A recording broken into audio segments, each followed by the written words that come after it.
My name's Chris Burden, I'm 26. With One Service, I've engaged with them since I left prison in October last year.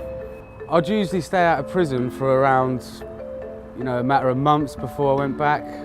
Usually weeks before. I'm arrested within a couple of weeks and then back in prison within months. The One Service is a project designed to reduce reoffending. It's partly very innovative and it's partly very traditional. This isn't one of those projects that was specified at the beginning to be delivered exactly in the same way throughout. It's subject to change.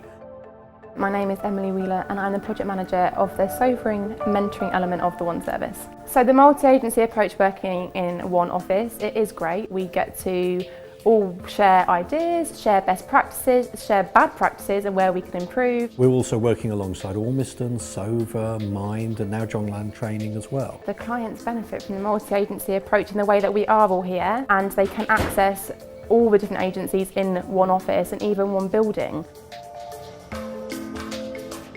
As part of the One Service, we do data-driven performance management.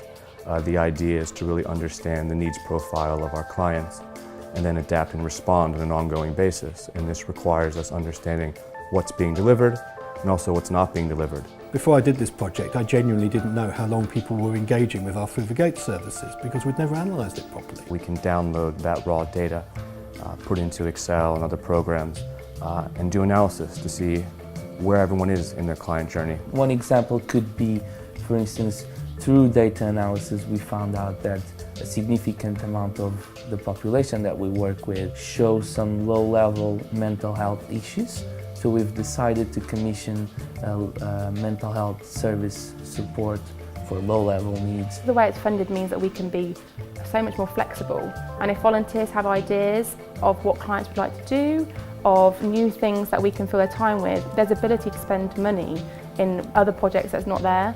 It's all kinds of support. So for instance, they might ask me, there have been a high number of clients with these specific needs, accommodation upon release. And then I can go deeper into the system that we have and use the data that we have to try and understand whether there is a trend because I've got the context from them. It allows us a lot of flexibility. That's the thing which we're particularly excited about. It focuses on an outcome which we can all make sense of. We all want to reduce reoffending. For us, that's an organisational priority. We're not constrained by a service delivery model.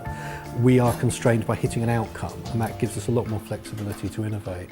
Although it's me that's changed, it's through them, if you like. It is through them because it's knowing that you've got that support there. If you need someone to ring up and you need a bit of help, whether it's with housing, whether it's with your benefits or whatever, you've got that there rather than having to go out and just having one option, and that's to commit crime. When I talk to people and they say, oh, what do you do? And I say, I work, it's much better than saying I sit at home doing nothing or take drugs, sign on, whatever. So it's massive for me. It makes me feel good inside, makes me feel better all round, really. You have to work just as hard as everybody else. And if it weren't for JLT and One Service and all that support group, I wouldn't have understood that. Simple as, because I didn't have this frame of mind last year.